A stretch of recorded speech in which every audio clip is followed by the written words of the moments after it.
All right, episode 184. To all you faithful listeners and followers, sorry for the short delay here, but I've been busy living life. In the last recent weeks, I have found out that there is a hell of a lot more to living than social media. So I apologize for that. I think you're going to enjoy this episode. I have some really good friends in here tonight, and we're a little spiced up. A little turkey hunting, a little gun shooting, all the above. I have Mike Lemanski of Harvest Time Outdoors and Cody Jenkins of the Whitetail Legacy Podcast in the studio tonight, and we don't know which direction it's going to go, but we know it's going to go up. Before we get this started, I want to thank my awesome sponsors, the guys and gals that make this happen. First is Tompkins Taxidermy. Michael and Wayne are awesome. If you haven't had a deer mounted from them yet, you are missing a beautiful opportunity to preserve a memory of a lifetime. Next is Dark Night Outdoors. Anything thermal optic or coyote hunting related, I would reach out to them. In fact, we just had a listener go there and pick up a Talion. Jerry, I think you had an awesome experience. And if I'm just saying, like, people still buy from people. So, you know, that interaction with Wayne and Michael on the mount and with anybody, you know, either Bill over at Dark Night Outdoors, you know, or you're going to have a fantastic experience. Last is Pulsar. Pretty excited to be working with those guys this year. Come night season, you're going to see me running all of their new gear. And boy, oh boy, what a difference it makes. Quality products. Their new app is incredible for guys that are gun geeks like me. They have a new ballistic calculator that you can put into their scopes that really make you able to take some long shots at night and dial them in. So now that we got that out of the way, we are going to start this podcast. Hold on tight. I have no idea how long it's going to run, and I don't know where it's going to go, but I'm sure it will be fun. We're all about, 6-7 beers deep. We'll let the guys share with you their story about a very special liqueur that they got to sample here in the studio, and we'll go from there. I know what we're fucking scoring. Yeah. Okay. So as you can tell, we've already started. We're just going to crash right into this here. It's going to be beautiful. Yeah, it's going to be excellent. I'm not even going to do an audio check, so I think we're going to wing it. And if I need to tweak it on the back end, we're good to go. Yeah. So, Cody, thanks for coming again. Why don't you say hi to everyone? Yeah. Hey, everybody. Appreciate you having me. This is like a absolute top tier bed and breakfast. Not real sure how the bed's going to be, whether I'm going to make it or not. Dude, but that bed I'm in, yeah, there's room, bro. The supper was a top tier. I give it like a 9.4 on the steak. Yeah, 9.4. Yeah, that's pretty solid score on definitely my a 9.7. 9.7. Yeah. For sure. Fuck. It ain't Wagyu. Jesus, it's a ribeye. Thick, bro. Those are some thick steaks, man. Thick old steak, Thick old boy. girl. So you guys know Cody. If you haven't listened to him yet, man, you're missing out. Badass podcast. Michael, Mr. Lemanski with Harvest Time Outdoors. Say hello to everyone. What's up, buddy? Thank you guys for having me on. Definitely. First in-studio podcast. I know I've done this with both you guys for a number of years, and you know, we finally got the schedules match up. Get out, do a little hunting, do a little hanging out, man. Just hanging with the boys, you know. Oh yeah, and we're trying to kill you a turkey today. We got our asses handed to us. We did, but you kept saying sorry. I That's did, hunting, yeah. man. Yeah. It is what it is. I filled a few tags. We're good. We're just out here enjoying, you know, each other's company and having a good time, man. That's what I'm about. Yeah, Go ahead. I can't like emphasize enough how much fun it is just actually hanging with you guys. We've hung at ATA all together. Yep. I've hung with Garrett, but the hospitality of Garrett and he has the hangout spot. Top notch. You got dude. the spot. I don't have the spot like he does, you know. For sure. So appreciate you inviting me up to this bullshit turkey camp is what we're calling it. I don't even. Yeah. I got a tag for a different county. Haven't been hunting. You got a tag. We all got tags for different counties right now. Because, I mean, Illinois just doesn't have it figured out yet. But hey, we're in here having a good time. So. We did catch some trespassers today. That was interesting. We did. Yeah. Dude, I don't know, man. A part of me thinks that maybe some of the listeners might know who they are. I don't know. I think they probably do. Maybe not even just listeners, maybe just people in The general. funny thing about the people trespassing is that they are huge advocates to just throw people under the bus when they poach or trespass. Oh, yeah. And they totally beat their chest about how wrong it is. And yet, Yeah. here we are. Mike and I we had like 7 cameras in the truck too. I mean, You guys could have really hosed them. So you guys took the high road and handled it very, very professional on your end. So props to you guys. And you know how I am. Yeah, I know. Yeah, it's surprising to me when Garrett texts me that. I'm like, oh God, do you need me to drive down there? Like, how important is this? I'll come in swinging in the work car, bro. Pulling the e-brake. Yeah. There's third row seating in that girl, bro. Oh, my bear, watch this shit. Okay, so before we get into it, what did you guys think of about that special shot that you guys had? We had some high quality rosewood backwoods bullshit. Ladybug tasted. I had to eat a raw potato. Me too. And the way that potato just soaked it up, dude. Yeah. It was great. If they put potato in that shot, would make it way better. Cut up a potato. Put it in there. A couple pieces in there. Yeah. Soak that. Yeah. Whatever the hell that is, soak it up. Because I'll tell you, I mean, ladybug, wood, maybe some off-brand stale bug spray. You know what? Like if you took a hit off an ashtray, that's what that kind of tastes like. Just take a little ash was just a little ladybug and a little just bit a of little wood off that ashtray, a little lick. That's about what that shot tastes like. And we knew it. I mean, we knew it wasn't going to be good. No. The way you were looking at me, it was It's called Malort. You painted the picture. Malort, and like the only reason we have it, Where did you get that? it's made in Chicago. No wonder. There's the first red flag right there. And so, like, the only reason my buddy was the one who said, you have to get this. And he's like, the only reason you'll have it is to give it to people that never have and watch them see how they react. What a good friend. Yeah. I mean, I was trying to tough guy it out, too, but like this second aftertaste I hit just kept coming back. Did you smell it? No. I smelt it. Did you? And didn't taste anything like it smelled like. No. Wow. Because the smell, it sucked. I mean, it wasn't Didn't like, smell oh, bad. dude, that smells great. But when it hits your lips, It's not dark enough to know that it's good, so you know it's like- shit right off the bat, but you're like, it's not tequila light. It's kind of a... it's not a bourbon. It's It's not kind of like It's a tequila nice- with piss in it. It's kind little of what it dash looks of like. piss Yeah, in it, a little yeah. dash of piss. nice piss color. Yeah. Fuck. just a horrendous looking bottle. Yeah. Like, I don't know what's going on there. Yeah. So, for you guys hunting caps, Malort, highly recommended. Yeah. Dude, yeah, to somebody you don't like. So, backstory on that, like, I took it to Texas, and we had a bet, the biggest pig. Greg was one of the guys, and like not hammered, like he had to take it. We had a couple beers, and he drank it and threw up. Like I think we had one beer before that. Yeah, maybe one or two. oh, Wasn't. you guys stomached it down? Yeah, wasn't the worst I've had, but it was top 5. Easy. What's worse than that? I drink Everclear over that. Yeah, top 5. A good Mountain I don't know. Moonshine, real good. Yeah, I've had some pretty shitty stuff, man. I'm not a real good rum guy. Rum really Really messes Captain me Morgan. up. Yeah, Give me some heartburn. Yeah, Whiskey, I'm in. Rum, I'm out. I got plenty That's of that. the old Mike, dude. Yeah, It's the old like. that's He the doesn't- ATA He mic. doesn't come out anymore. Yeah, I fucking gave up my 75 hard for this. that's the ATA mic. We don't talk about that guy. Well, that story will not be shared, Yeah. especially on air. Nope.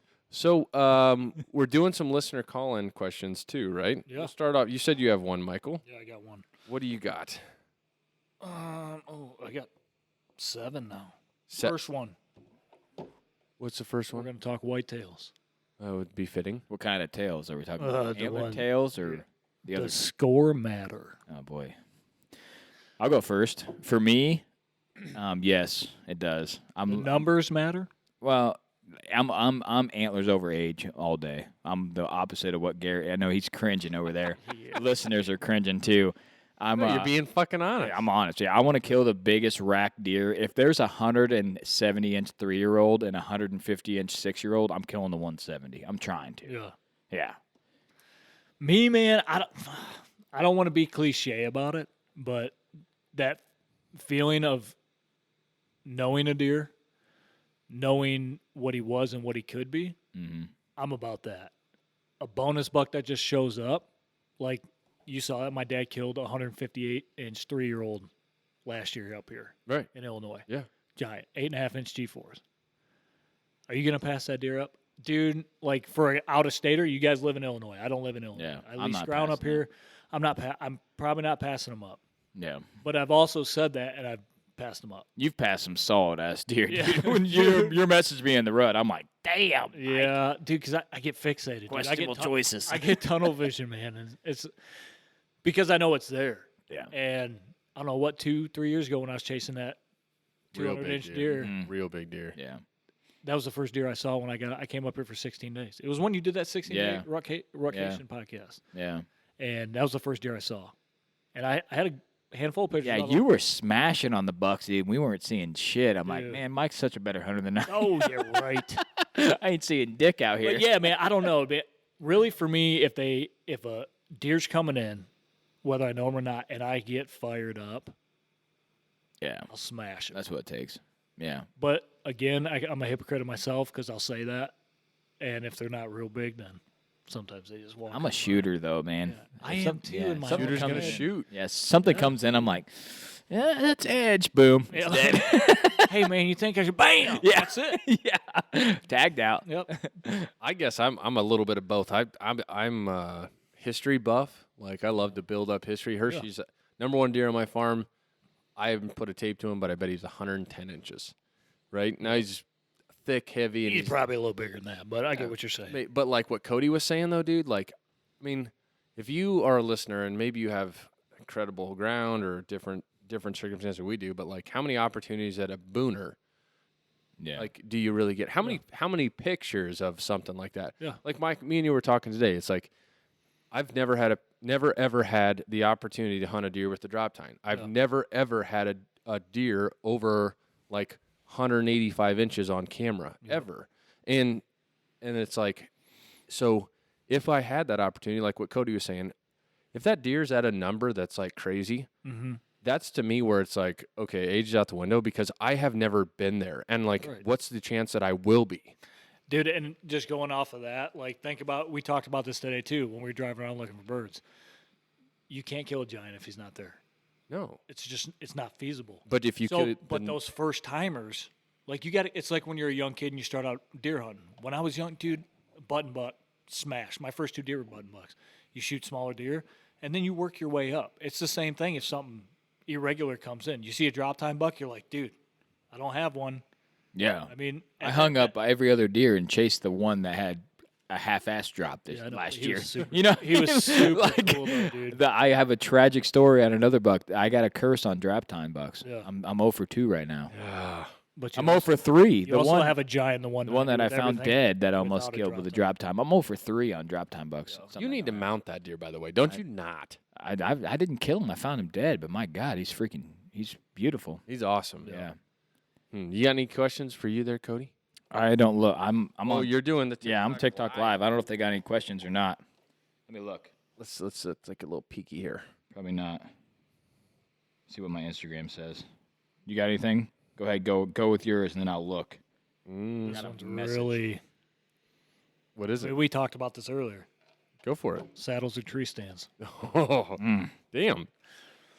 We did talk about it. I'm a big hypocrite on this, but go ahead. You guys go ahead first. I was never against saddles, the whole thing. It seems like in every industry, everything in the world, there's always a fad, right? Yep. Like in the industry, I think you talk about like scent control being a fad and like single bevel broadheads were a fad, like public land. Heavy FOC. Oh, shit, yeah. That's I mean, there's always something new and latest and greatest that trends. Ozone was a big thing, right? Yep. Scent crusher's non-existent now. Yeah. Like, I don't know. I think the fad of the saddle never hit me, but like we did some work with Hawk specifically around their saddle, and that was to me like the aha moment. Would I have bought one? No, but when I was tasked with an objective, it's like, okay, you force yourself to use one. Yeah. I stand, and this is maybe a cop-out, but I stand on both sides of the fence. I like hunting out of tree stands better, but I will always have a saddle because 100%. Like what I said before, like it doesn't matter what tree it is, where it is, how it hangs, how big it is, like I know that I can hunt out of it in a saddle. Yeah. And I know that Cody is the fucking kung fu master of hanging bangs. hunts, Yeah. and you have a really great setup right now. I haven't mastered that yet, but I still think there are some trees that like are limiting where like literally I've hung in some wonky ass trees that I didn't even had to mess with because the saddle can let you do that. Yeah.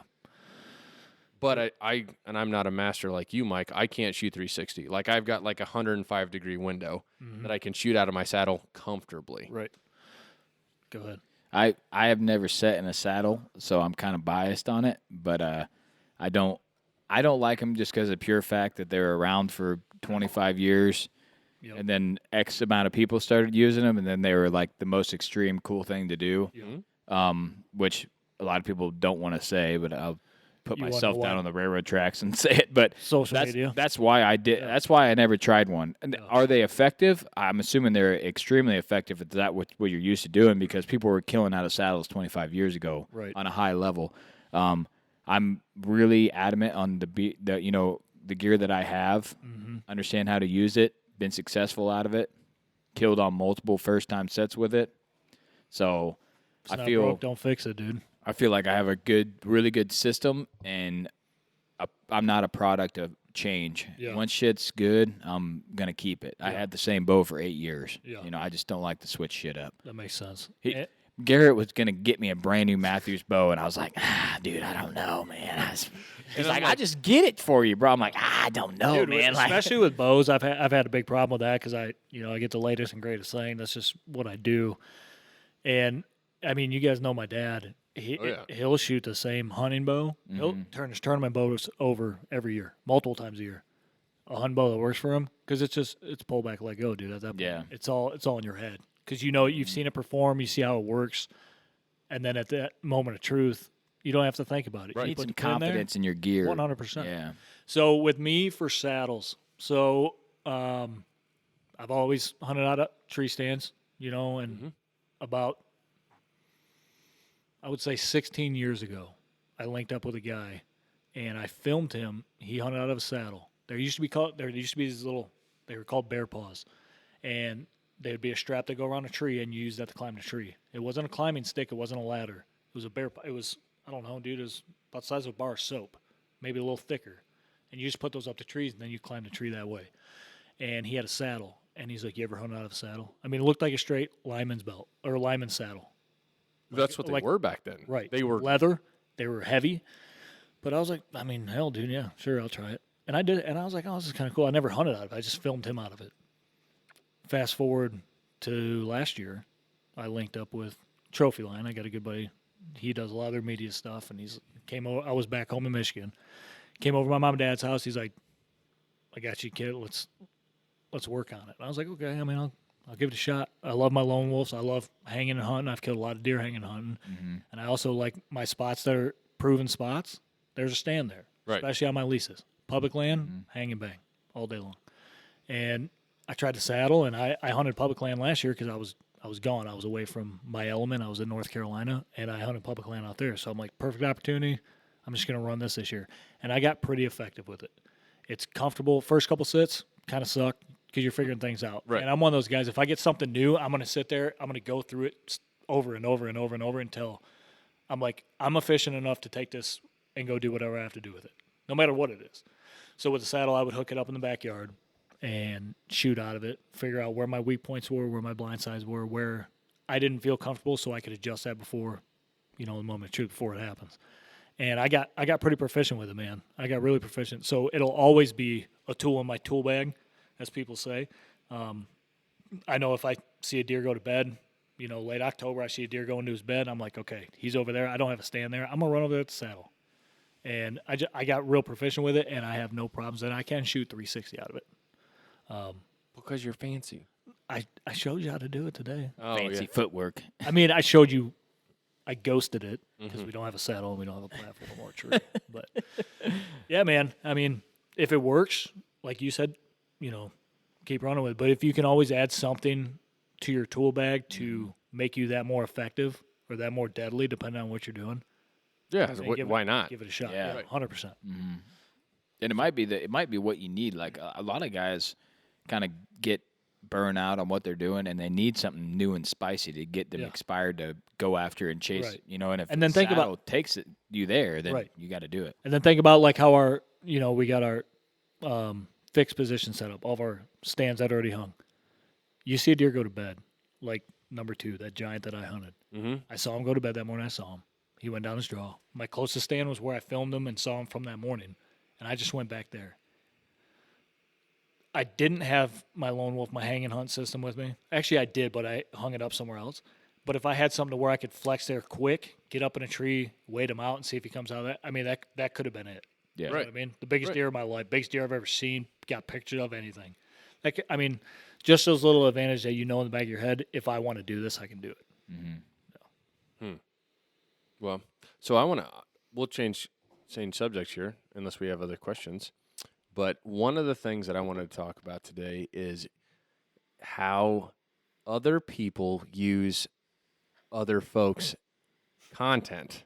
Mm-hmm. And like it kind of is pissing me off a little bit. So this isn't a controversy, necessarily as an episode, but like I'll throw them out there. I don't care, and I'm not trying to put them under the microscope, but like there are multiple pages that literally thrive, have tons of endorsements, and I don't know how much money they make, but it's a hell of a lot more than we make on our little pages. No. But all they do is take other people's footage, kill shots, pictures, you name it, and they post it. Now I'll give it to them. More times than not, they'll tag the individual or tag the team or the show or whoever, but there's a minimal amount of people that go and follow or like or subscribe to that person who created the content, who gathered the content. Yep. But like, okay, so I'll go for number one. Druries are notorious for this. And I don't think they're doing it out of smite, but it's like, why doesn't anybody else look at it like that? Like they'll share like such and such shot this gobbler, or they'll show a video or a picture of some random awesome thing. And now Drury's page will get flooded with tons of comments and likes and other things. But the kid that shot that deer, he doesn't really get any fame, or even worse off, like somebody in our position that is like trying to claw and grind for any subscriber or follower we can. Like it's a dismal bump. Yeah. And inversely, like Killshot Central is a page that I follow, and I do it just out of curiosity, but they have exploded in size. Yeah. And like how easy how hard it is for you to go get one kill shot of one big deer. Yep. Right? A good one. Mm-hmm. It's fucking work, man. Yeah.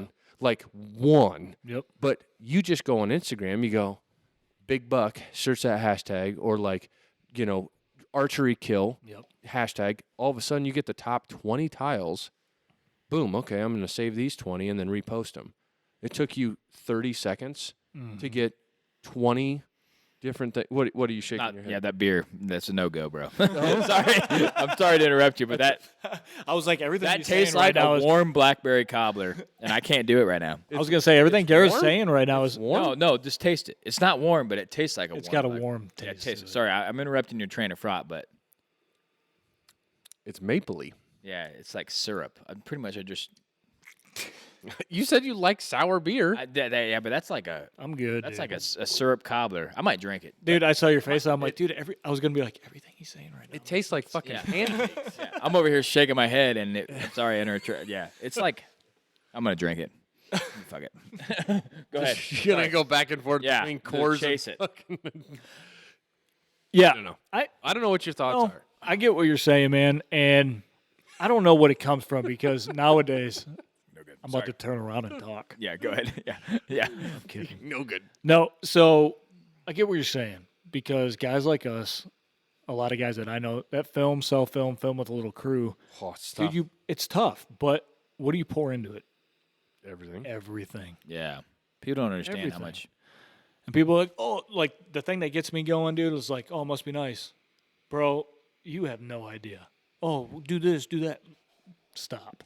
So I'm going to get off. I was about to go on a tangent, but I'm going to stop. Dude, we pour everything into it. And we post it so people can see the experience, see things that we're going through. And for a dude to just take it, like this, I'm going to show you this right now. This is that buck I'm talking about that we just talked about. Mm-hmm. This video right here has been shared on so many pages. Sure. Oh, yeah. Yeah. Do you know how many Yeah. You haven't got how many shit. times Yeah. I've gotten tagged on? And and it is people probably chasing fame. They see people doing it, and they found a smarter, faster way to do it without it being their own. But with that being said, man, like when it comes to stuff like that, it pisses you off. It does. It sucks. The thing that bums me out is like I know how hard we work to get monetary compensation to be able to monetize on what we produce. 100%. Whether that's a podcast, Cody, whether it's a picture, Mike, or Yep. a video that you edit, any of Yep. the above. Yeah. Like, and it's like you go through the whole negotiation process. You got to get connected to the right people for you to even break the barrier to talk about it, right? And then, like I said, it just the work involved in that versus this, and maybe we're just idiots for not doing it. Shame on us. That's not it right? because we're true. We're way too true to the core. But that's what's a stickler. Is like, damn, Yeah. I worked fucking my ass off to get Yeah. this $600, $800, $4,000 contract, right? Yeah.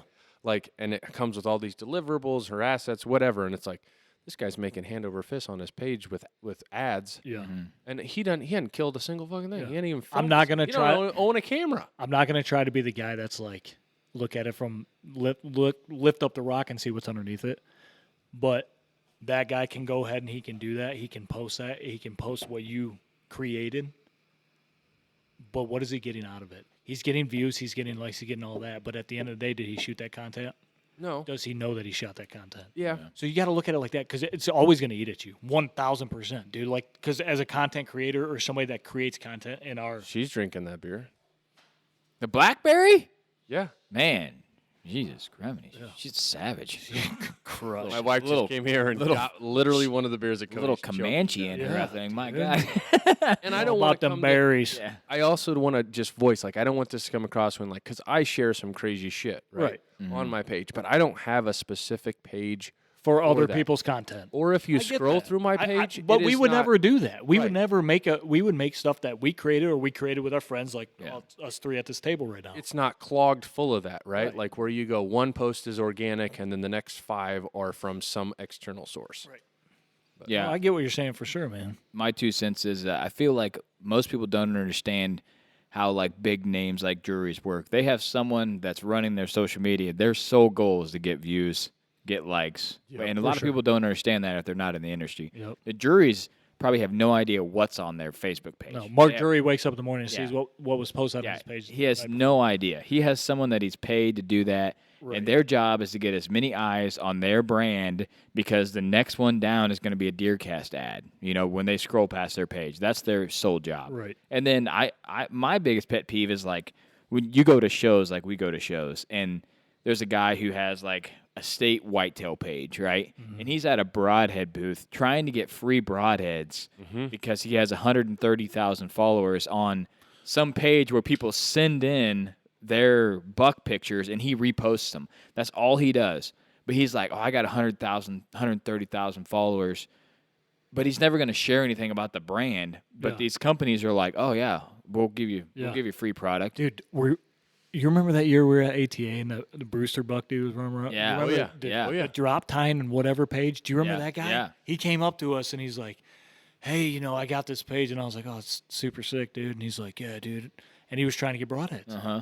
Is that where that story Yeah. just came from? Well, no, it's just multiple. It's dude, yeah. I remember that guy. Dude, he was different. He was right? cringe, He was like, you know? I mean, dude, yeah. I got drop times, whatever it is, dude. Check it out, man. That's my page. I'm like, oh, dude, it's really cool. And he's sharing Not other a people. single picture of you. Or Yeah, video he's of you. sharing other people's content, which is fine if that's what you want to do. And I'm more than, you know, I think that at the beginning it was like I'm just going to share other pictures of deer because I like pictures of deer. Sure. But then they see the monetary value in it, and then they exploit other people to get monetary value. Yeah. That's when it becomes a problem. Yeah, for sure. When You're just poaching off other when people's like if they said, hey, send in a picture and we'll send you out a hat, or there was some kind of return of investment, there's nothing. Yeah. They just take said content, post said content, and the pure fact that you made it on some page and people seeing you holding a buck that you shot is the value that you receive when they're getting money from companies to run said page that brand is associated with, and the people have no idea. Yeah.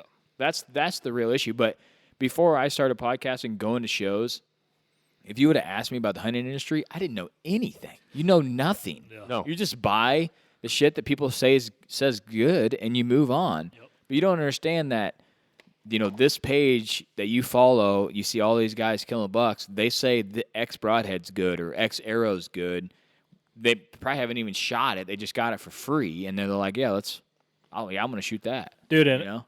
now we're gonna go on a side note of that too. Like, how many guys do you guys see or talk to online that everything that you see, you know, was influenced by somebody? Yeah. else?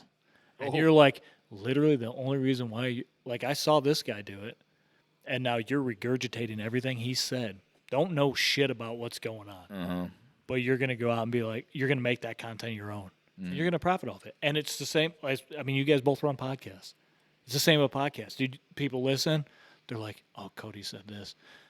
Then he's going to go around and make a video or tell a friend. But it's your regurgitated information. Yeah. You know what I mean? But he's the expert on it. 100%. And dude, I love when people talk. I love when people discuss things and they try new things and they introduce people into things.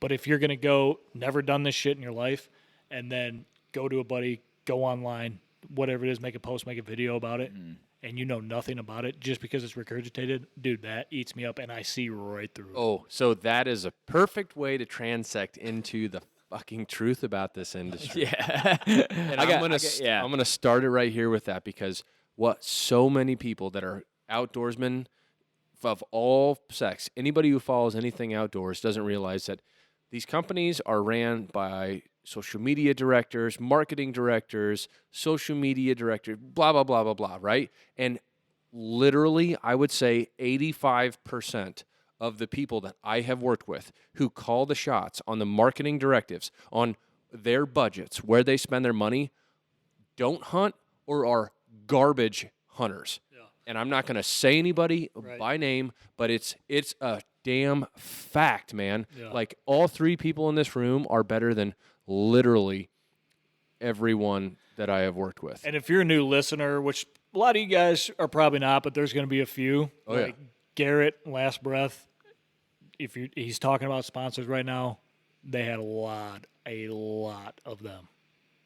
I mean, a lot. And it's part of the game, right? That's 100% experience driven right there. Yeah. But it's just so disappointing, man. Like, and I'm talking about companies that are huge, like some of our biggest companies that we've ever worked with. And I'm not saying they're bad people. Right. And I'm sure they're very smart on analytical marketing and how to properly budget the marketing dollars. But when it talks about, like, okay, man, you were supposed to be the guy that calls a shot for company X, and you've never killed a whitetail or a turkey. Yeah. You've never killed an elk. Like, you don't own a bow. You've never sighted in a firearm. They're speaking from a business mindset with a business. Crazy to me. That's what that is. And so what happens then is that it devalues the hunter. Mm-hmm. It totally devalues a hunter, and then it turns into, like you said, like Cody said, some dude, some intern or somebody that's on the payroll your job is to get more eyes, likes, clicks, etc. Doesn't matter what the content is inside that photo, that video. No, totally devalues the killer, the natural born killers in the market, in the industry, in the outdoor space, whether you're in it or not. Mm-hmm. It just totally doesn't matter, because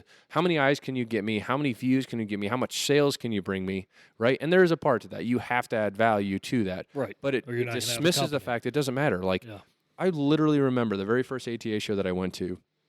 The very first clothing company. What year was that? It was a year after. No, it was my senior year in college. So it would have been 2012. Okay. And like, I was with Grant, and I remember the first clothing company that we ever worked with.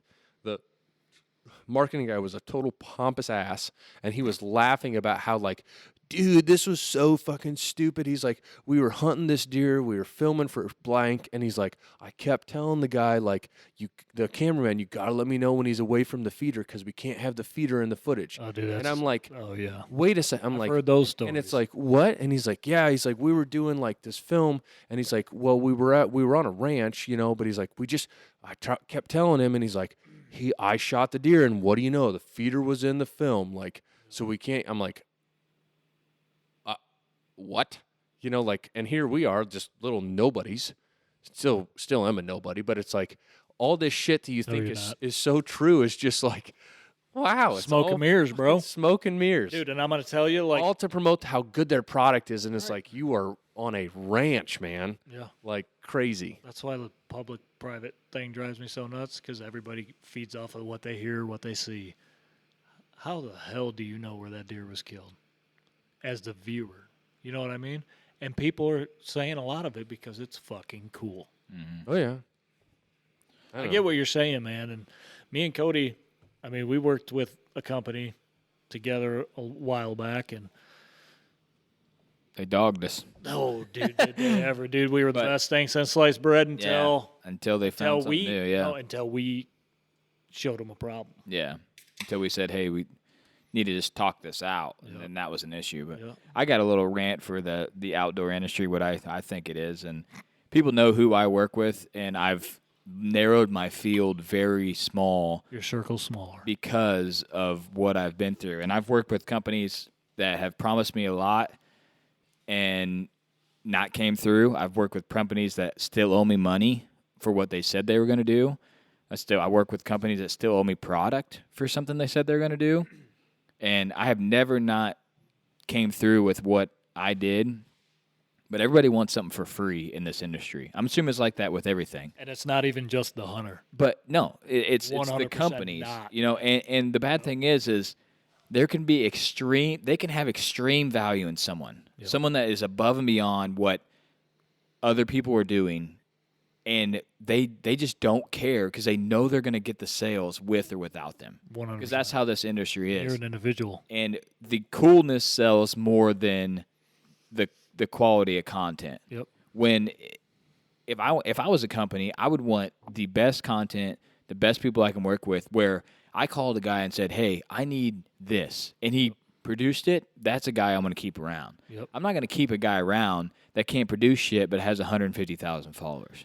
I'm not but it's more, that's more valuable. 100%. Because they can take a 20% off coupon code and sell 100 times what the other guy can, but their content's shit. Dude. So that same... A lot of those followers and their check marks and all that shit nowadays, fake dude. as hell. Oh, don't get me started on the check mark. You can pay to have it verified. Yeah. Do you know how much money Meta made on that? No. Billions. Really? With a B. For how many people gave a shit if they had a blue check mark? Billions. It was like $400 billion.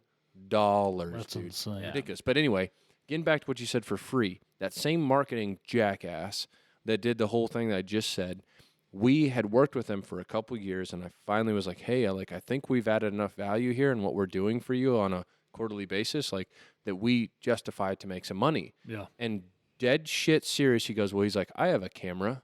He's like, I can take pictures. He's like, what what makes you different than that? And he's like, I have 500 people that will work for a 20% discount code for an opportunity to be in the industry. Yep. And here's the thing. He's 100% right. Minus the fact that, okay, your job is not to take pictures, asswagon. Mm-hmm. Okay, congratulations, you have a camera. Yeah. Cool. But if all you did was generate content for this, then you wouldn't need anybody. You wouldn't need a marketing budget. Besides the point. But what he did say that was true is that there are so many people that are chomping at the bit to get into the industry that they will literally work for free. Yeah. They will spend their own money on this company's product to work for them. You're paying the company to work for them. Put that title on their social media. And that's what's crazy. And we did it. Yeah. And until I very quickly realized this is ass backwards. Yeah. How do you expect me to buy your product to then create content for it and promote it? That's not how this works. Mm-hmm. And so, there's this vicious cycle because there's always going to be a fresh crop of outdoors men and women that are just eager at their opportunity to get into here and make it. And it's you guys are literally giving this away. And just like this marketing guy's why would I pay you? When he's yeah, you guys do good stuff. But he's I got 500 people to do it for free. Yeah. I weed through it. I'll get some decent stuff out of it. Yeah. And it costs me nothing. In fact, when you take a picture, money. How many... You holding the turkey, how many pictures you take? An ass ton, right? Because what are you looking for? That one good picture. Yeah. You could have all the freaking ambassadors, pro staff, whatever you want to call them. You can have all of them, and you're going to get at least one good picture. Right. Mm-hmm. And I don't know. It's just it's a vicious ass cycle, man. Yeah. Yeah. Just like we've said, if we would have picked any other field that we were really passionate about to go into, as much work and effort as we put into the hunting industry, how successful we could be somewhere else, because this is such a dog shit place to be. Mm-hmm. It really is.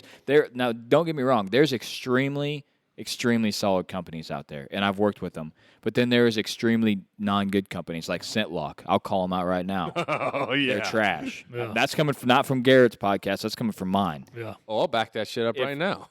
the gear is great if you run on the gear, if you believe in the gear. The people that run that company, the marketing manager, the people who were when I was working with them, they have burned us. They have burned us so bad. They've promised us this, promised us that. We're going to send you this. You know, your top, you know, they did the tiers, the top tiers, you know, and your top tier, your top 10% of content producers this year, we're going to send you X. We're going to send you this bag set that we created that we're going to use at ATA, and oh yeah, and this person's going to get a flat screen TV, and this person's going to get that, and then nobody gets shit. Yeah. But people can't call them out because they're afraid to lose their 25% discount code. Because I was at that stage just like you. Yeah. When you get in the industry, you got to get your foot in the door, and you don't know what someone else is getting. What's on the other side of the door? No one says, "Oh, this is what I get." There's no. Right. You have no idea. You think that's what everybody's getting. There's no minimum wage. Yeah, there's no like this is the base scale. You know, this is what everybody gets. You know, and then there's a stigmatism of how valuable you think you are compared to how valuable a company thinks you are, and how valuable you think you are is not even close to what they're thinking. They're looking to get. They'd rather spend 10 times the money to get with a bigger name than take a shot on you. Right. For sure. And that could be with any industry, but we're just so in depth with this, and we're so invested in it at this point. Like, all of us been filming a long time. You guys been creating podcasts for a long time. Yeah, we've all done it, man. Yeah. And we've seen so many different sides of it. The side that really appeals to me, if I get working with a company and I can call a dude from that company, and we don't say a single thing about hunting. Mm-hmm. I ask him how his family is. He asks me how my family is. We talk like we're boys, you know what I mean? Like, and that's a relationship you got to have, because that dude that will call you when you're a couple days late on some content, or you didn't respond to an email right away because you were busy doing your 9-to-5 job, you know what pays the bills and makes your family, or helps your family eat every day, and puts a roof over their head. Those are the guys that will stab you in the back 100% of the time. Mm-hmm. And not even stab you in the back. You will not hear from them. You will try to reach out to them and not get anybody. Yeah. When you've devoted so much time, energy, and everybody thinks as soon as you put that shit in your fucking social media title, I pro staff for this person, that you're getting shit. That is not the truth. We're not here doing this podcast to scare people away from this industry. We are going to tell you the hard rights and the hard wrongs of this industry, and how you need to tread your fucking. There was no one there to tell me that, you know, half of this shit's bullshit. And me and you, I mean, we did it to, like, we're coming up at kind of the same time. Yeah, me and you communicated 5 years ago when we were first, starting, trying to figure out. And I filmed 9 years before that. Yeah, just trying to find an angle to get in the door. But I guarantee it's with every industry. Mm-hmm. But it just chaps my ass when you talk to somebody like me and you have in the past, and you think it's a genuine person that cares about you, cares about their company, and how are we going to do this together? Yep. And then just some negative feedback, because nobody can take constructive criticism anymore. No. Especially if they have their name and a fucking brand. It doesn't work like that. So,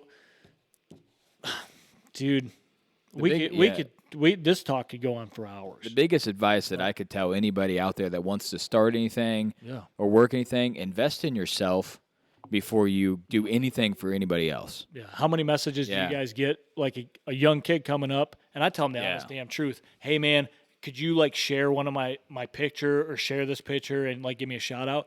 And you know what I say, dude? I say it so respectfully, because usually it's a younger kid. Right. And I'm like, dude, check it out. Yeah. I'm going to lay it out for you right now. Bottom line up front, no, I will not shout you out.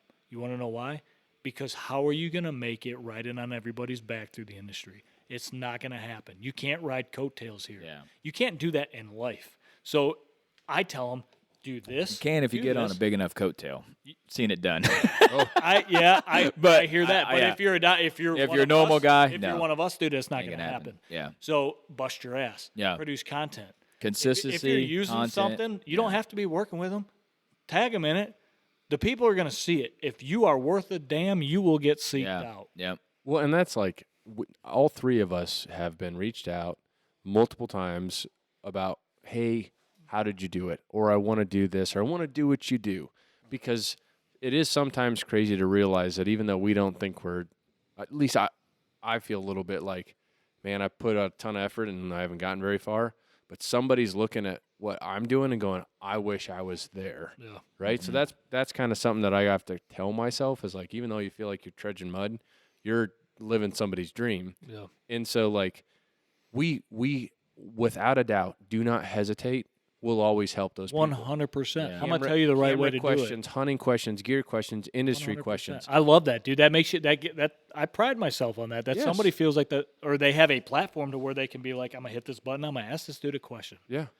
That they have enough respect for us to ask it. Mm-hmm. And 90% of those messages, I never get anything back. No. I probably had 15 to 20 podcasts message me and ask me how much you, like straight up. They just go, how much do you make? How'd you get monetized? What do you get CPM? Blah, blah, blah. And I'm just like, I give them some information. You don't want to give, your whole black book away, but I would not. I'm pretty open about it, probably more open than I should be. I don't let everything slide, but because there's no one there that would do that for me when I started. No. There's no one out there that's going to do that. And I've always tried to been like, and the exact words that I tell them, it's pretty cookie cutter as hell. Yeah. Create content consistently. Yep. That's the only way to grow. Yep. Unless you're a name already, you have to create content. Because I've said this, I don't know how many times.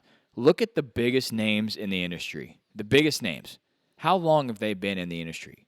30, 40, 45 years? Right. Mm-hmm. They've been in there forever. Yeah. We've been in there, but you've been there 10, almost 10. Yeah. Same thing for you. I'm around 5, almost 6 years. We're a third in compared to what they are right now. The only person that hasn't done it that way is a dude that grew up down the road for me. Yeah. Old Chris B. Yeah. Oh, yeah. He kills it. Yeah, he killed He it. absolutely kills it. He went right in. But that came from his competitive archery background, Correct. working with companies, and then he's like, dude, I'm going to do this, and fucking off he went. Yeah. And he's killing it. And he's a freaking down earth. He will talk to anybody. And that's who you want to see succeed. Yeah. 100%. Yeah. I'll share a story. So when we first started, this way back when with Jag, and I told Mike this story earlier. I won't say who it is, but he's was very famous and lost it all in a ball of smoke. But we reached out to this guy. From a muzzleloader. He was from you got the pun. Yeah. So like we reached out to this guy because he was kind of local to us. We're like, hey, we want to do this. Can you help us? Like we really don't know which direction to go. And he's like, mind you, this was like 12 years ago. We were high school kids. They were in high school. And like he knew that. And he's like, you give me $5,000 and I will teach you how to get into the outdoor industry. And we're like, $5,000. And back then, one of the biggest names in the industry. And I'm like, I deliver fucking pizza for tip money. Like, and totally just straight on it. Looking back at it now, I'm like, how many fucking kids scrounged around, sold their fucking dirt bikes or whatever they had to do to get $5,000 to give this guy money to have him say, you need to buy a camera. That's another $5,000. And then you need to kill a big deer. And if you give me your footage, I'll have my editor edit it for another $5,000. For another $5,000. I'm like, Jesus Christ. Another thing you got to think about is them guys were in the glory of the outdoor industry. Fuck yeah, they were. The Outdoor Channel, when it started, Sportsman's. When it was you were making $30,000 to shoot a broadhead on the Outdoor Channel. Oh, six-figure contracts were a regular thing. It's like just, Michael Waddell, bro, did it right. Yeah. Started out filming as a kid. Yeah. And then they're like, dude, you got an act for this. Yeah. Yeah, I mean, his way in there. Look at him now. Yeah, and now Michael Waddell, another one, dude. Yeah, so down to earth, dude. He will talk to anybody. And now a guy trying to get in the industry, you can't even buy the airtime that the Sportsman's Channel wants you, dude. And you don't. All get of our views. salaries combined. Yeah, you don't get enough views for the monetary value to even promote yourself. Be like, yeah, I got a slot on Tuesday at 9:30 p.m. like 3 in the morning. Yeah, a company's gonna be like, okay, like, hell yeah, dude. Okay, that's cool. What else you got? I mean, right? You're like, well, I don't have much because all my money went. Went to that. So, like I said, we're not trying to discourage anybody, but the realist. You got to hear it real, dude. You got to hear. It's extremely hard to even crack the seal. But once you find a company that you know is good, you got to stick tight with them. Stay tight with them. You got to do what you can. Have those personal relationships with them. Have those friendship relationships. Do not have just those business. And you can tell when someone's bullshitting and when someone's genuine. And the older you get, the easier that is as well. I learned that from my dad. Dude. You can start calling out bullshit right away. Like, this guy's telling me some wild shit. That's a lie. He's going to do this, going to do that. But when you got a company that you're like, okay, these guys are solid, then it's worth. Or you figure out how to monetize yourself, and benefit yourself, 100%. right?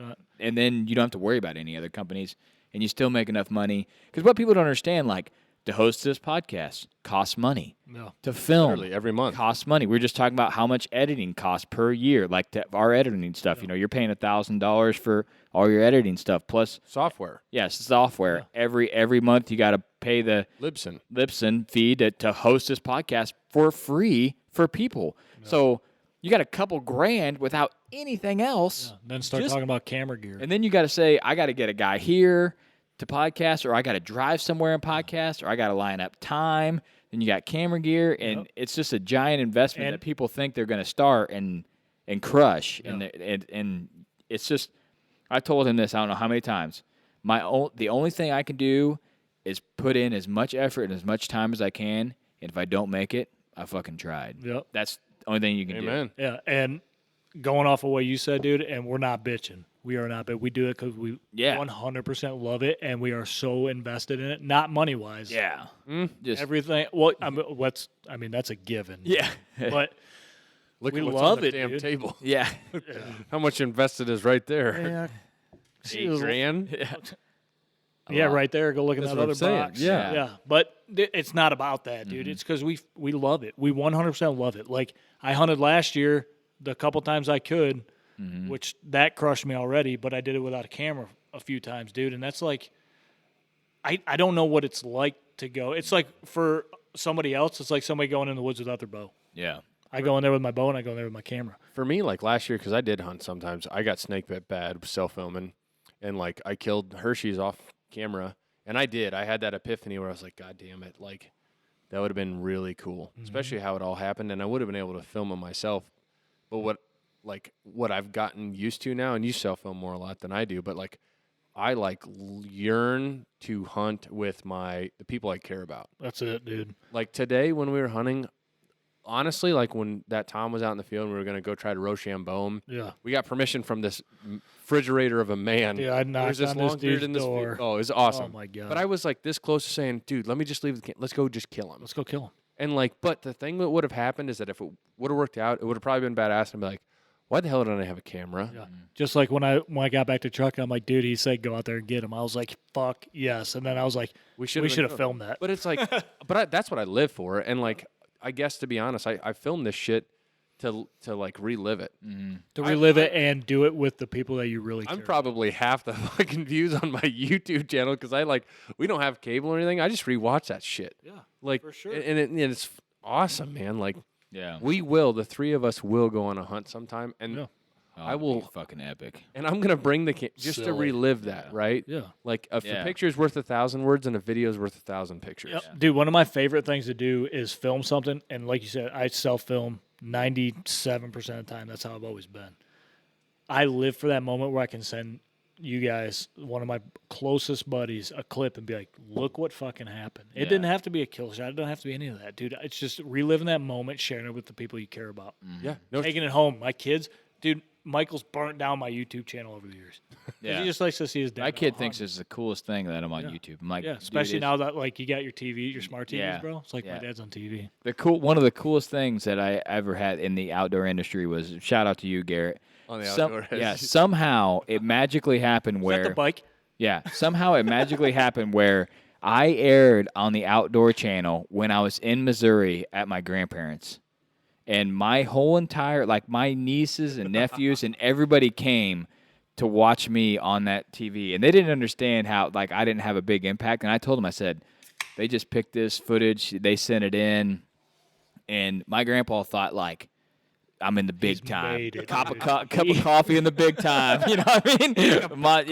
In the big time. I mean, he thought I made it, you know, and it was a really cool moment for me to, because that little section of whatever happened was caught on film, and he saw it. Yeah, it was kind of me trying to. It's going back to what I said, dude. Talk down myself from the mountain that my grandpa had just put me on. He's like, dude, you're on cable TV. I'm like, yeah, but it's not as like glamorous as you think it is, you know. But for someone else, it's that's it, dude. Like that's the Mecca, you know. For real though, last year my favorite memory from last year's hunting season was finding your buck. Yeah, that was sick, dude. That was the wildest and That's a story that will never be told. But the buck got in the truck. You know what I mean? It's one of those things. Riding the old tailgate. Yeah. Boy. But it was. Dude, what it boils down to is being with like-minded people and people that are your fucking boys for the rest of your life. Garrett said, you need to go north 20 yards. And then we walked for 80 minutes, and then I went north 20 yards, and he was dead. I'm like, give me this fucking phone. I'm like, use your GPS tracker, and we'll make a pie. And he's like, left fucking field, man. I'm like, where are you going? He's like, I think you went this way. I was like, the only place we haven't gone is north, dude. Yeah. And went north, and there he was. I'm like, here he is. Yep. Here he is. Yeah. But you're with your boy. Yeah, that was That's what it, made man. it so And he special. was, you were going coyote hunting or something, weren't you? Or Yeah, and he dropped everything and was like, yeah, I'm coming. I'm going to come. I'm like, hell yeah, dude. Dude, when I killed my buck here 2 years ago, I called him. I was like, I fucking smashed him. Dude. You're like, I'm looking at him. Like, did you hit him good? He's like, he's fucking dead. Dude, he just hit the bricks. He's like, I'm coming down there. I'm like, dude, you ain't got to do all that. But just knowing that he would go all the way out of his way to drive down to Adams County, where I hunt. Yeah. Beep. Beep. Yep. There you go. Thanks, dude. Can I get a clap? Yeah. Or a horn? Yeah. Oh, yeah. Way to go, Mike. Yeah. Fuck that up. Dude, just having that feeling that you got that backing that you're. Yeah. I mean, that's how I saw my dad when I was growing up.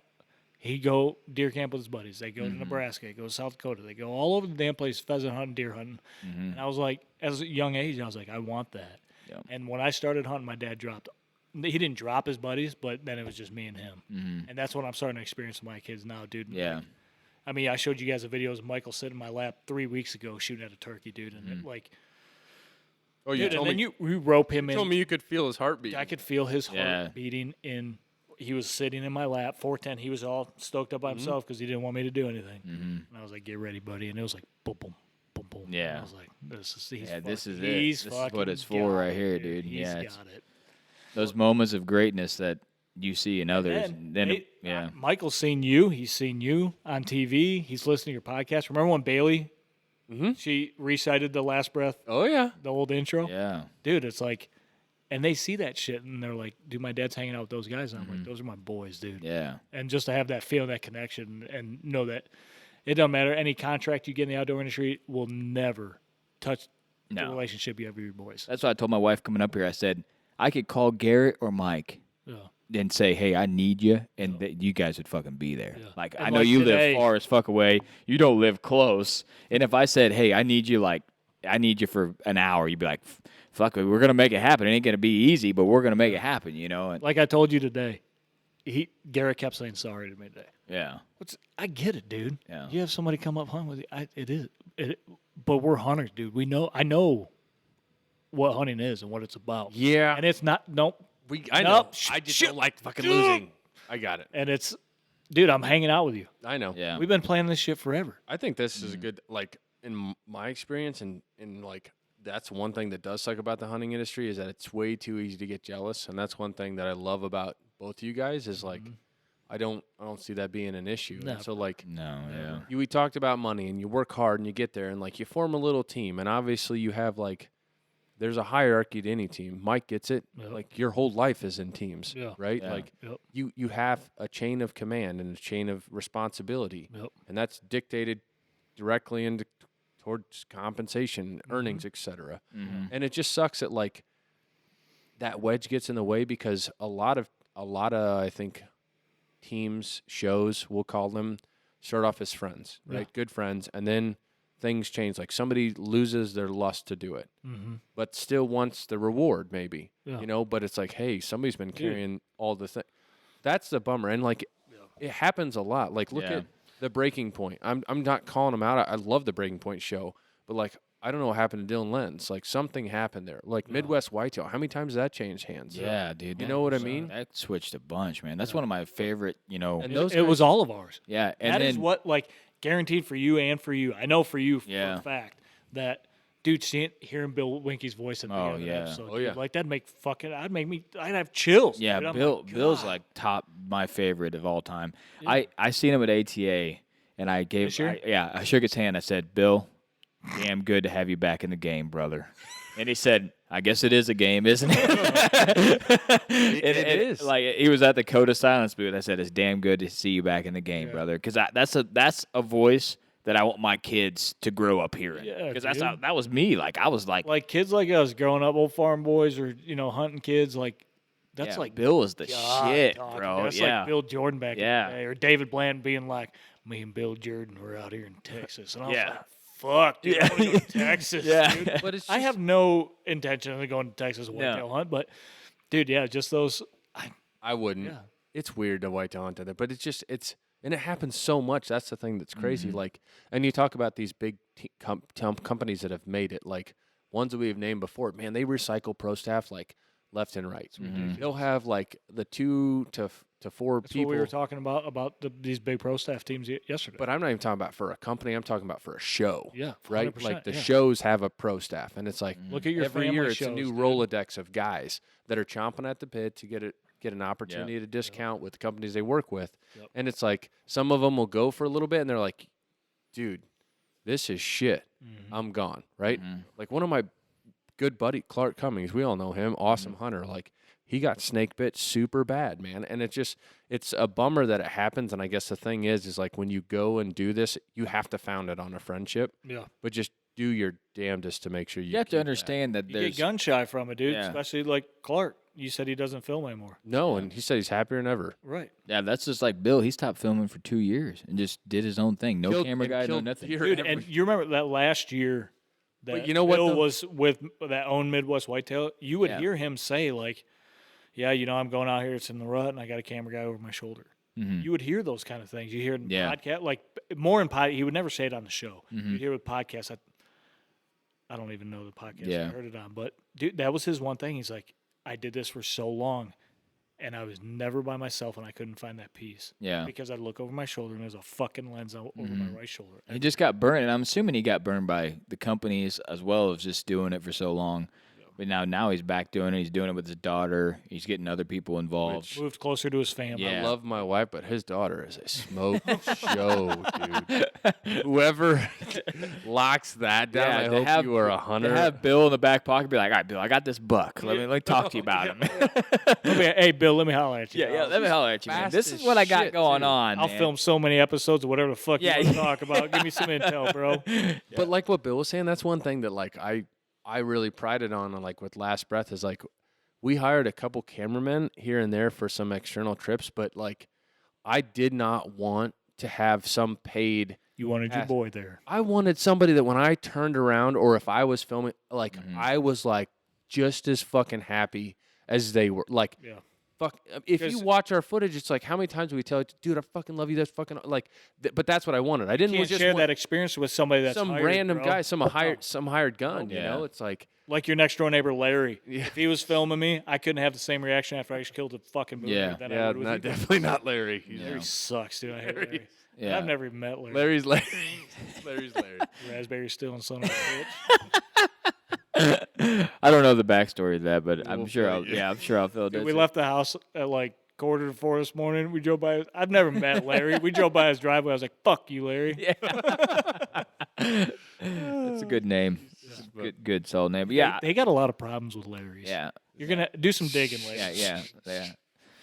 Yeah. Like you said, there's the team aspect, and there's always I've always been the kind of guy that's just grateful to be on the team, no matter what I was playing. You know, I wanted to do the absolute best I could to go hard in the paint to benefit everybody else. But I'm just jacked to be there, and that's kind of been my personality forever. So I think that's why I blend with about anybody. But over the past, just maybe this year, I told Jared, I said, it's time for me to be a savage eventually. Well, and then I just started cutting people out, man. Just slowly. That's what we talked about too, man. Like, it's hard. It's as so hard. As you get older, dude, your circle gets tight. Yeah, it's so hard to not. Dude, at our age, I mean, we're not fucking old by any means, but at this point in our lives, dude, it's like how much time. I'm kind of a hypocrite when it comes to this, but how much time could I spend on somebody before you just got to cut them loose? You know who's amazing at this is my wife. Dude, she has it figured out because she's had to deal with so much, hardships in her life and all that. She has it figured out. I'm starting to figure it out, but it's not even like I have no use for you. Bye. It's not that. It's like if I talk to you or we do something and you always bring me down, it's always about you. I don't have time for that. We're going to do it together. Everything we're going to do, you're going to do it together. And we're going to have a fucking blast doing it, especially when it comes to hunting. Yeah. Yeah. Because it takes one bad attitude to ruin something. Yeah. You know And then another thing is just people don't understand how to communicate anymore. It's just like they'd rather fucking be mad for 3 months. Fucking text you. Yeah, just fucking talk it out. Yeah. If you have a problem with your fucking wife or your friend, just say, hey. Coworker, anything. Yeah, just say, hey, just, talk it out. And that's pissed me off. That's a lot Will about you not do that again? Yeah, the companies that I worked with, I'll shout out one right now. I worked with an optic company. If you listen to my podcast, you know exactly who it is. They switched marketing managers. They told me to continue running ads, and I continued running ads, continued working with the brand. Really like the optics. Great optics, American made, great, backstory, great owner. Marketing manager, trash. I mean, that's just all there is to it. They don't do a good job. And you go in there and you're like, how can I work for someone that I don't respect? And then you just got to leave. You just got to be like, we're not going to do it anymore. Yeah. I can't do it with you anymore. And then you fight to get the money from them for 8 months that they already owed you and told you that they would give you. That's just the kicker in the ass. They don't care about you. Yeah. There's probably 10% of the companies we've worked with over the years that have paid their invoices on time for us. Yeah. Seriously. But boy, I'll tell you what, when they want their money, they get it. Oh, yeah. Well, not their money, when they want their stuff. Like we've done exclusive series and content for specific videos and they need it. And then when they want a revision, that's it. Like you do this edit, you talk about, okay, we're going to storyboard this out. We want it to be from, this bracket of length. Here's the intro we want you to use. Here's all your lower thirds. Got it. Bullet points, send it in. And it's like the deadline is, let's say, 5 days from now. Yeah. There was no talk about revisions. There was creative freedom involved. And then it's like 2 days out, they're like, once you change this and this, like, that's refilming and editing everything. Yeah. That's not going to happen. No. And that thing, that goes back to the conversations that we have with these companies, the conversation that we like, that we know that this person's he's on our side, dude. He wants to see us be successful as well as contribute to their company and their organization. Yeah. And if you're gonna call me and talk about business, we're gonna talk about business, and we're gonna talk about families. We're gonna talk about hunting trips. We're gonna talk about, it's just like talking to you guys on the phone. Yeah. Well, that's one. So I'll give a big tip. One tip that I did with all of our larger companies that we worked with, I was an advocate for either biweekly or monthly, depending on the contract, that I would have literally calls. Yeah. And I would prefer video calls with the person that I was in contact with. And just like you talked about, it helps you it's like bumpers on the bowling lane. You're still bowling, right?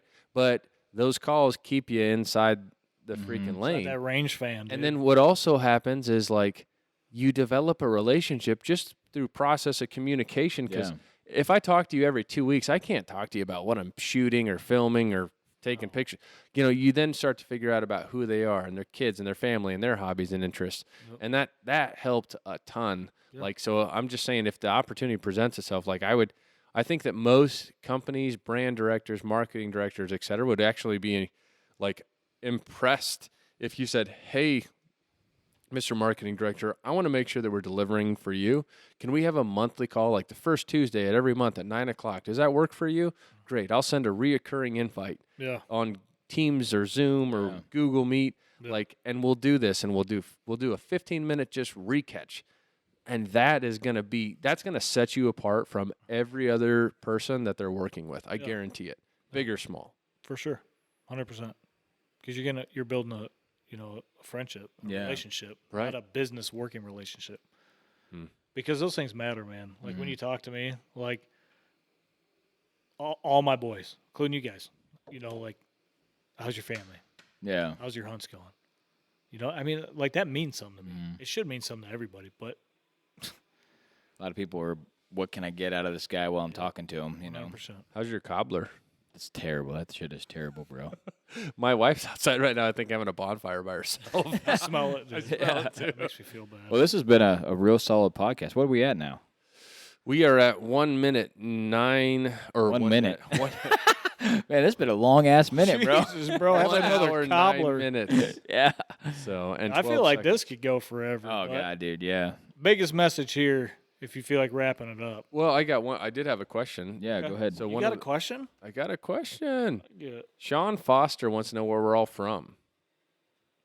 So Originally from or where we live now? I don't know. I'm going to answer both. Let's get after it. Born and raised on a hog farm. Went to school in Knoxville, Illinois, and now I live outside of Andalusia, Illinois.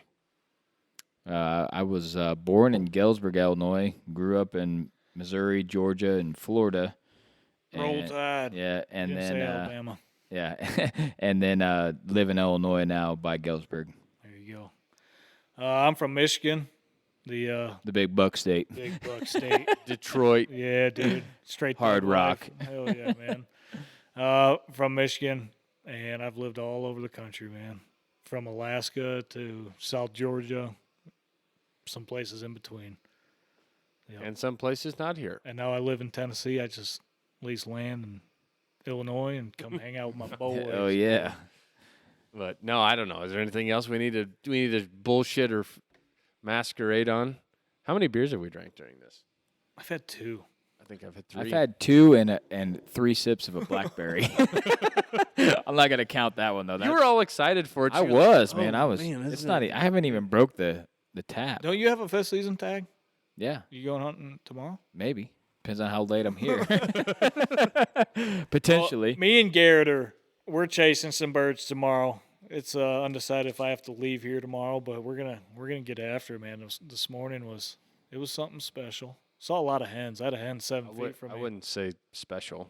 It was, dude, because I was spending time with you. It's romantic. It was a romantic. When you hear a single Romance, freaking dude. gobble on the I don't was know what romantic. It was wrong, wild. but That's there's all right. there's Guys still, almost had to wrestle some trespassers. Didn't hear any turkeys, but hell, it was still a good day. yeah. Took a hell of a nap. Had a gigantic steak. Yeah. Rustle Shot- that mustache. Shot a couple $100 worth of ammo. It's been a good day. Yeah, we shot some bullets. Yeah. Well, Good time, man. I guess I'll wrap it up and say this. You need to follow both of these guys. They're doing something. They're taking it to the next level. Harvest Time Outdoors, Whitetail Legacy Podcast. And you should follow and subscribe to your Patreon. Is that what my Patreon. Patreon?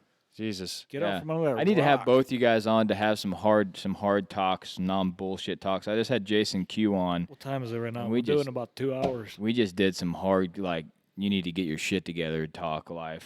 And Really? Yeah, it was cool. I feel like on that podcast I can be 100% myself and talk about some other shit than just hunting. So I think it's been Mike fun. should start a You podcast. should, I yeah. don't know. You got a voice for radio, my Yeah. friend. I don't know about all that. We'll see, man. I got a kind of a full plate. you do. All American badass. You can have No. your kid. Okay, Yeah. I will say this.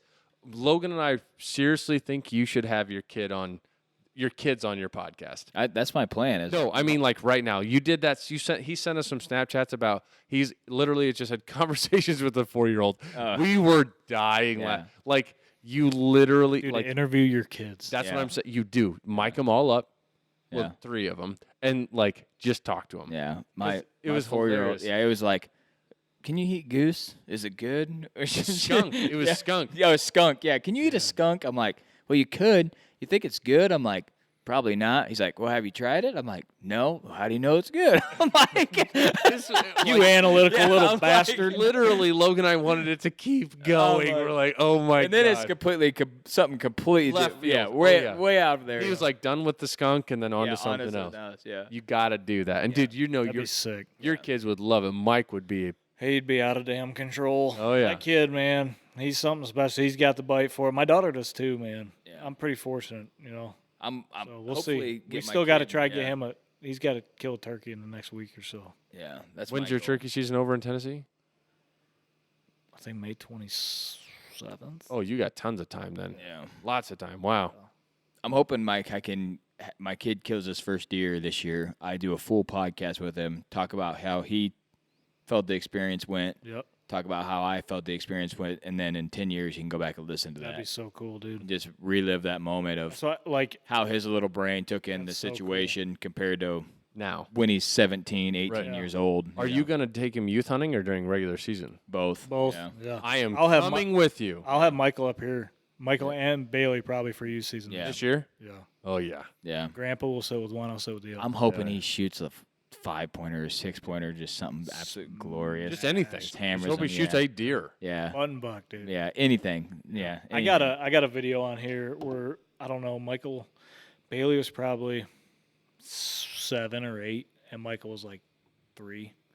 And they blood trail. I shot a doe, went home, grabbed them. Dude, and that footage is like, that's gold to me. Mm-hmm. Oh, hell yeah. And they'll look back on that. Like, you can't even understand Michael. He's like, oh, there's a deal over there. And I'm like, dude, it's golden, dude. Make those memories. Mm-hmm. Yeah, I took my kid in a car seat on my track job of Freeze. Yeah. Oh, yeah, I remember that. Yep. Yeah, I'm like, I got to get him in here, and dude. it's the same way for me when I do stuff with my dad. Yeah. Even now, because he goes back and he watches that stuff. Dude, like, that's priceless. Yeah. I love it. And it's so easy now. Like, you got to think, like, when our parents were filming us, they had to have some big-ass VHS. Yeah. Like, dude, shoulder. we take our phone, like, we can literally capture whatever we want. 100%. Yeah. And it looks good. And it's not only going to be really cool for them, it's going to be really cool for you when you're, For sure. you're Oh, yeah. you're in your When last they're off days. in college. And they're, like, I was in those days. We had a thing called YouTubes back then. Yeah. YouTube, and hell, I was on that thing, Yeah, dude. man. I was out there. Or smart TV, there my big ass was. Yeah, I was smacking bucks. Shit. Well, I guess hopefully we kill a turkey tomorrow. Yeah, we will. And I guess we'll see what is in store for the rest of the night. Yeah. Let's see where it goes. A small bonfire. Yeah. Episode 184 in the books.